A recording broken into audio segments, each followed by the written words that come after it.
বিজয়ী হলে আন্দোলনরত দল নিয়ে সরকার গঠন হবে বললেন তারেক রহমান। 37,500 ভোটের ব্যবধানে জিতলেন রুমিন ফারহানা। এবং জানিয়ে দেব, তারেক রহমান প্রধানমন্ত্রী বগুড়া 6 আসনে বিপুল ভোটে জয়ী তারেক রহমান। দেশের ইতিহাসে অন্যতম ভালো ও গ্রহণযোগ্য নির্বাচন হয়েছে। সর্বশেষ জানিয়ে দেব, বাংলাদেশের নির্বাচনের ফলাফলের অপেক্ষায় ভারত। তারেক রহমান বলেন, আমার কাছে মনে হয়েছে যে ভোটার উপস্থিতি আমি যতটুকু ঢাকা শহরে দেখেছি, আমার কাছে মনে হচ্ছে আলহামদুলিল্লাহ মানুষ অত্যন্ত উৎসাহভরে তার ভোট প্রয়োগ করতে যাচ্ছে।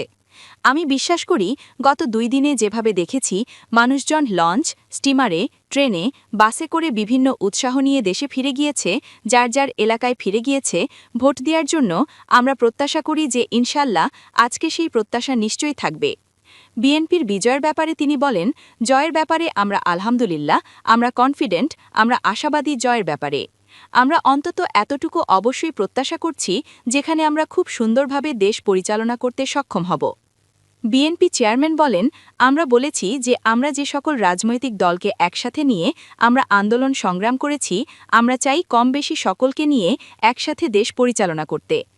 কিছু জায়গায় অপ্রত্যাশিত ঘটনা ঘটেছে এবং কোনো একটি রাজনৈতিক দল ঘটিয়েছে মন্তব্য করে তারেক রহমান বলেন, বিভিন্ন জায়গায় এখনও কিছু অপ্রত্যাশিত ঘটনা ঘটছে। কোনো একটি রাজনৈতিক দল এখনও কিছু অপ্রত্যাশিত ঘটনা তারা বারংবার ঘটিয়ে যাচ্ছে। কাজেই আমরা চাই না যে এসব ঘটনা ঘটুক। যারা এসব ঘটনা ঘটিয়েছে তাদের প্রতি তো মানুষের বিরূপ ধারণা হবে বলে আমরা বিশ্বাস করি, কারণ ঘটনাগুলো তো ভালো না। তারা তো বিভিন্নভাবে বিভ্রান্ত করার বা অনৈতিক কাজ করার চেষ্টা করেন। কাজেই তাদের প্রতি নিশ্চয়ই মানুষের বিরূপ ধারণা হবে। ফল গণনা দেরির কারণ নেই মন্তব্য করে তিনি বলেন, ফল গণনা কেন দেরি হবে? দেরি হবার কোনো কারণ নেই। আমরা আশা করব যে নির্বাচন কমিশন চেষ্টা করবে যাতে দেশের মানুষ দ্রুত তার প্রধান ভোট প্রদানের যে ফল সেটা মানুষ পায়। আমরা 91 সালে দেখেছি নির্বাচন, আমরা 96 সালে দেখেছি, 2001 সালে আমরা নিরপেক্ষ নির্বাচন দেখেছি। স্বাভাবিক একটি তো সাধারণ টাইম ফ্রেম আছেই। ভোটের ফলাফল আপনারা মেনে নেবেন কিনা, কিংবা যারা হেরে যাবে তাদেরকে ফল মেনে নেয়ার জন্য আহ্বান জানাবেন কিনা প্রশ্ন করা হলে তারেক রহমান বলেন, নির্বাচন যদি সুষ্ঠু হয়, নির্বাচন যদি নিরপেক্ষ হয়, নির্বাচন যদি বিতর্কহীন হয়, তাহলে অবশ্যই কেন মেনে নেব না? সব দলই আমরা মেনে নেব, কিন্তু অবশ্যই একটি শর্ত আছে যে নির্বাচন নিরপেক্ষ হতে হবে, নির্বাচন শান্তিপূর্ণ হতে হবে। আমরা যেসব অনাকাঙ্ক্ষিত ঘটনা দেখছি, যেভাবে মানুষকে বিভ্রান্ত করার চেষ্টা হচ্ছে, সেই রকম বিষয় তো অবশ্যই মেনে নেওয়া যাবে না, কেউই মেনে নিবে না। ভোটের দিনকে একটি স্মরণীয় দিন উল্লেখ করে বিএনপি চেয়ারম্যান বলেন, এই দিন শুধু আমাদের আন্দোলনের সফলতা না, 17 বছর ধরে বাংলাদেশের কোটি কোটি মানুষ, কোটি কোটি ভোটারই ভোট প্রদান থেকে বঞ্চিত ছিল। আমি মনে করি যে এটা সমগ্র বাংলাদেশে যে প্রায় 13 কোটি ভোটারের জন্য স্মরণীয় দিন। বগুড়া পৌরসভার 21টি ওয়ার্ড ও সদর উপজেলা নিয়ে গঠিত বগুড়া 6 আসনে বিএনপির চেয়ারম্যান তারেক রহমান বিপুল ভোটের ব্যবধানে বেসরকারিভাবে বিজয়ী হয়েছেন। 150টি কেন্দ্রের সবকটিতে বিজয়ী হয়ে তারেক রহমান পেয়েছেন 2,16,284 ভোট। তার নিকটতম প্রতিদ্বন্দ্বী বাংলাদেশ জামাতে ইসলামের নেতৃত্বাধীন 11 দলীয় জোটের প্রার্থী ও জামাতের বগুড়া শহর শাখার আমির আবিদুর রহমান পেয়েছেন 97,626 ভোট।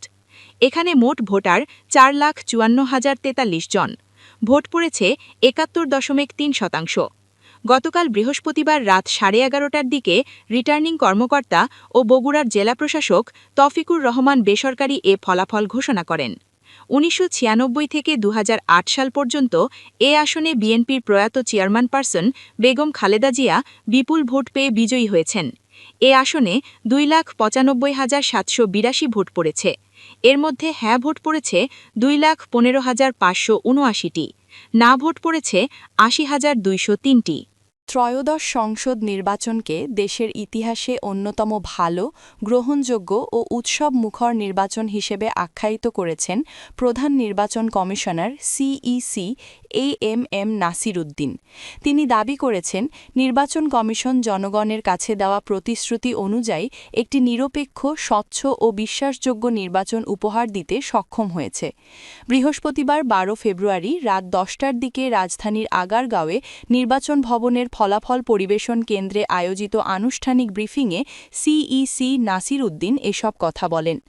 সিইসি নাসির উদ্দিন বলেন, সারা দেশে অত্যন্ত শান্তিপূর্ণ পরিবেশে ভোটগ্রহণ সম্পন্ন হয়েছে এবং আইন শৃঙ্খলা পরিস্থিতি ছিল সন্তোষজনক। কিছু সীমাবদ্ধতা ও ত্রুটি থাকলেও সামগ্রিকভাবে নির্বাচন একটি উচ্চ মানদণ্ডে অনুষ্ঠিত হয়েছে। নির্বাচন কমিশন নিরপেক্ষ ও স্বচ্ছ নির্বাচন আয়োজনের যে অঙ্গীকার করেছিল তা আমরা রক্ষা করতে পেরেছি। নির্বাচনের বিবরণ দিয়ে তিনি জানান, গণভোট সহ এই বিশাল ভোট কার্যক্রম সফলভাবে পরিচালনায় প্রায় ১৭ লাখ কর্মকর্তা কর্মী এবং আইনশৃঙ্খলা বাহিনীর সদস্য নিরলসভাবে দায়িত্ব পালন করেছেন। তিনি আরও জানান, কোথাও বড় ধরনের অনিয়ম বা সহিংসতার ঘটনা ঘটেনি এবং ভোটাররা নির্বিঘ্নে তাদের ভোটাধিকার প্রয়োগ করেছেন। ফলাফল ঘোষণার বিষয়ে সিইসি স্পষ্ট করে বলেন, কোনো বেসরকারি বা অপ্রমাণিত ফলাফল নির্বাচন কমিশনের পক্ষ থেকে গ্রহণযোগ্য নয়। শুধুমাত্র রিটার্নিং কর্মকর্তাদের স্বাক্ষরিত এবং আনুষ্ঠানিকভাবে প্রাপ্ত ফলাফলই কমিশন থেকে প্রকাশ করা হবে। ভোট গণনায় সময় লাগার কারণ ব্যাখ্যা করে সিইসি বলেন, এবারের নির্বাচনে গণভোট ও পোস্টাল ব্যালট অন্তর্ভুক্ত থাকায় ফলাফল চূড়ান্ত করতে স্বাভাবিকভাবেই কিছুটা সময় লাগছে, তবে এতে কোনো কারসাজি বা অনিয়মের সুযোগ নেই। নির্বাচন কমিশন কোনো গোপনীয়তায় বিশ্বাস করে না উল্লেখ করে তিনি বলেন, গণমাধ্যমের মাধ্যমেই সারা দেশের জনগণের সামনে নির্বাচন প্রক্রিয়া ও ফলাফল সম্পূর্ণ স্বচ্ছভাবে তুলে ধরতে কমিশন প্রতিশ্রুতিবদ্ধ। অতীতের নির্বাচনের প্রসঙ্গ টেনে সিইসি দাবি করেন, বিগত দিনের বিতর্কিত নির্বাচনগুলোর তুলনায় এবারের নির্বাচন যে কোনো মানদণ্ডে অধিক গ্রহণযোগ্য ও আস্থাযোগ্য হিসেবে বিবেচিত হবে। ব্রিফিংকালে নির্বাচন কমিশনের অন্যান্য ঊর্ধ্বতন কর্মকর্তারা উপস্থিত ছিলেন। শেষ হয়েছে বাংলাদেশের ত্রয়োদশ জাতীয় সংসদ নির্বাচন এবং সংবিধান সংস্কারের প্রশ্নে বহুল আলোচিত ঐতিহাসিক গণভোট। সকাল 7:30 থেকে শুরু হয়ে বিকেল 4:30 পর্যন্ত বিরতিহীনভাবে ভোটগ্রহণ চলে। এখন দেশ জুড়ে চলছে কেন্দ্রভিত্তিক ভোট গণনা। এর মধ্যেই বাংলাদেশের নির্বাচন প্রসঙ্গ উঠে এসেছে ভারতের পররাষ্ট্র মন্ত্রণালয়ের সাপ্তাহিক ব্রিফিংয়ে।